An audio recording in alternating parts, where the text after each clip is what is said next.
From now on, I'll come in and say, I hope you all had a shitty day. Maybe that'll get a response out of you. Okay. Who's up? Who wants to start? Anybody? Anybody?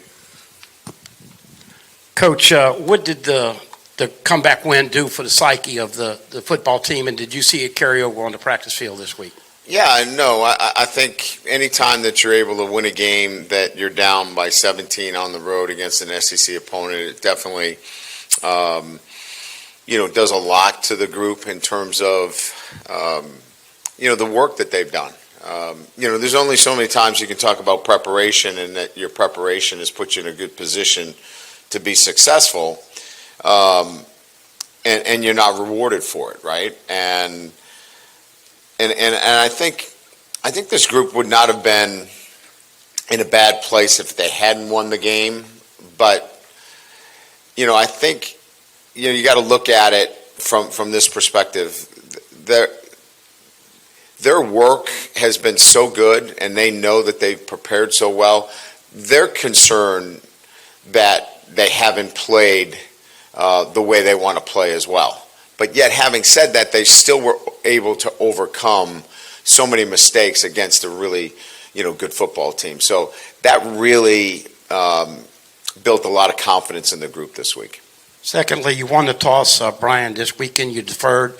What went into that, and how do you differentiate between a gut feeling and using the analytics?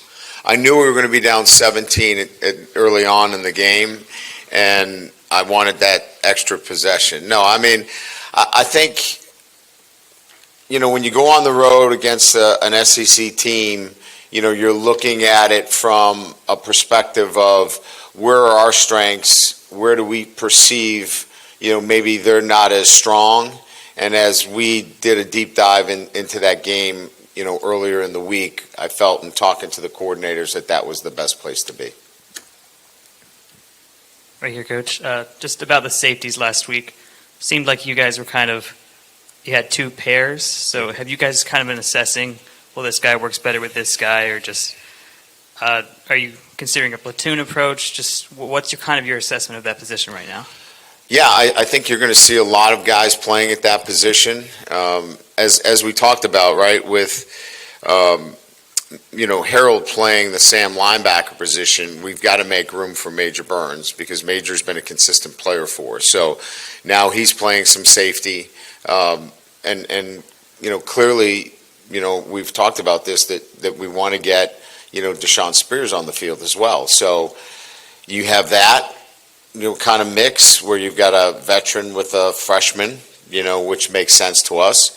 And then you've got, Gilbert, who's a veteran player, and Allen, who's a first-time starter. So, those are the four guys that have been in the mix. Kylan has also gotten an opportunity. So I think you'll start to continue to see as many as five safeties, playing for us. And, I think that rotation works for us right now, and we'll see how that continues to go. Speaking of the defense, we've seen them struggle and also improve against UCLA, against South Carolina, against Nichols. What have y'all kind of zeroed in this week for the upcoming UCLA matchup? Yeah, the elimination of big plays, right? I mean, if you take away the two big plays, that's a pretty good defensive effort. So eliminating the big plays is probably the most important thing. I would say layers to our defense, and it's sometimes difficult when you're playing a running quarterback to have layers because you need to be playing cover zero. So if you're not cupping the ball and doing a really good job, structurally, you can give up big plays. But it's eliminating the big plays. That's really number one. I think we've done a really good job in so many other areas that it gets glossed over by the explosive plays, and rightly so. And, we've been really good in getting turnovers, creating havoc on third down. We just have to eliminate the big plays. Coach, is there an injury report for... No, we're not giving one out. We don't have to.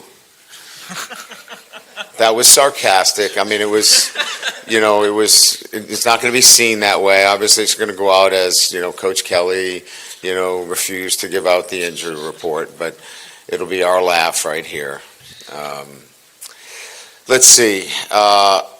Chris Hilton is probable. Jalen Lee is out with a shoulder. And West Weeks is questionable. He'll be a game day decision. Those are really the three guys. But I'm not giving out an injury report because I don't have to. When it comes to sort of instilling discipline in your team, but also finding the right balance between that and letting the guys be themselves out in the field, like how do you sort of find that balance as you're coaching your football team? Well, there's a difference between being a disciplined player relative to personal discipline and doing your job and doing it the right way, and then being emotionally undisciplined and having foolish mistakes and selfish mistakes. And selfish mistakes are when you do things that can cause harm to the team, and generally they're when you lose emotional control, whether it's celebrations, or you take a swing at a guy, or you do things that are emotionally out of control and lack discipline. And then there's also not being disciplined relative to doing your job. Those are two areas of discipline. Our football team has had discipline. What we haven't had is consistency. We do a really good job for a number of plays, and then we don't have it for a play or two. It's getting that consistency, play in and play out, where we have that, do your job, not somebody else's, every single play. And so it's not as much discipline as about your accountability. And you need to be accountable to doing your job every day. So I'm less concerned about this idea of discipline as you brought up, and much more about being accountable to your teammates, so they know and trust that you're going to do your job every play. Hi. How do you think Braden has stepped into his role as a senior on the young D-line? Braden Swinson. Yes, sir. Yeah, I mean, look, the splash plays are sacks, right? And, certainly he was the SEC Player of the Week, and deservingly so. He had the 3 sacks. I think the growth of Swinson has been in terms of what he's doing off the field and what he's doing in terms of the other assignments. Look, pass rushing is, third down, but he's got to stop the run.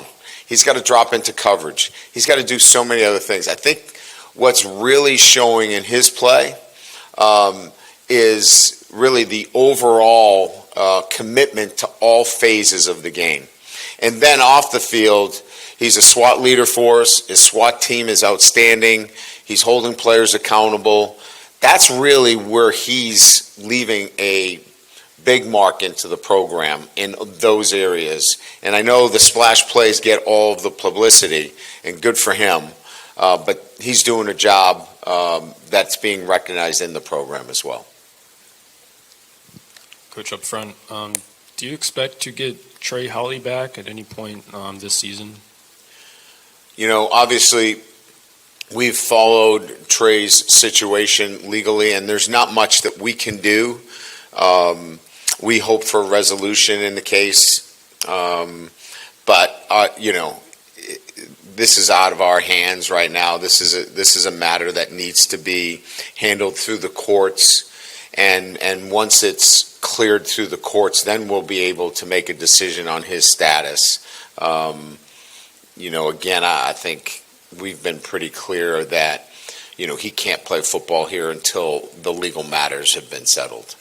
And I also wanted to ask about the run game. Did South Carolina give you some lighter boxes to sort of help out the run game? Was that a factor sort of in how you're able to get things going on the ground last week? Not necessarily. I mean, I think, it's kind of a little bit what I talked about. We were able to make some people miss. We were able to break some tackles. And, Caden did a really good job there. Josh did a really good job. That's kind of the nature of, being consistent with your running game. You're going to have to get some of that. Yeah, we had some good box looks that allowed us to run the ball as well. But there are going to be some times where, you can't block them all. And you've got to make a guy miss, and you got to run through some tackles. So I think it was, in answering your question, I think it was a little bit of both. But it wasn't, hey, we just got the numbers every single time. Our backs did a much better job of running through contact and really making some defenders miss. You mentioned Chris Hilton probable. As the season has gone on, what does he add to the passing game as the passing game has evolved the past couple of weeks? Well, he's been in the program now 3 years, so experience certainly, knows the offense very well. It's easy to talk about speed, and he certainly has it. I think what he brought and what emerged late in the season and into the bowl game was tracking the ball extremely well down the field. So, that's an element that we're hopeful that we start to see a little bit more of. Although, I thought we did a much better job against South Carolina pushing the ball down the field. But once Chris is, back now, look, you can't be out, almost a month and then just jump in and here's Chris Hilton's, tearing it up. It takes a while for him, and I hope everybody's expectations are at a point where he can't come in and just, pick up where he left off. It's going to take a few weeks for him to get back into action, but he's going to help us, and he's going to be a main player in what we do before the season's over. You guys have a history of kind of getting down early and coming back and winning games. And I'm sure it's not a position you like to be in. Just how do you, I guess, with this team, coach, starting a little bit faster, and is that something you want to see from this team, I guess, this week? Yeah, I mean, it's on our ball. It's on our walls. I mean, start fast. Attention to detail. It's in the hallways. If you guys walk down the hallway, you'll see we have 4 quarters of LSU football is one, start fast. That's the first quarter. Second quarter is attention to detail.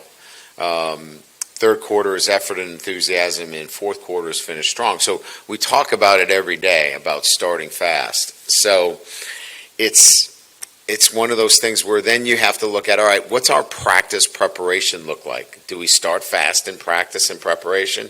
So for the last 2 weeks, we have gone 11 on 11, ones versus ones in the first 15 minutes of practice. So we're backing up all of those things with actionable items relative to what we're doing. We got to the stadium 30 minutes earlier than we normally did. We're going to keep finding ways to put our guys in that position. But at the end of the day, we got to play at a higher level, and we got to coach our guys at a higher level. And that's going to get us off to a better start. All right. Thank you.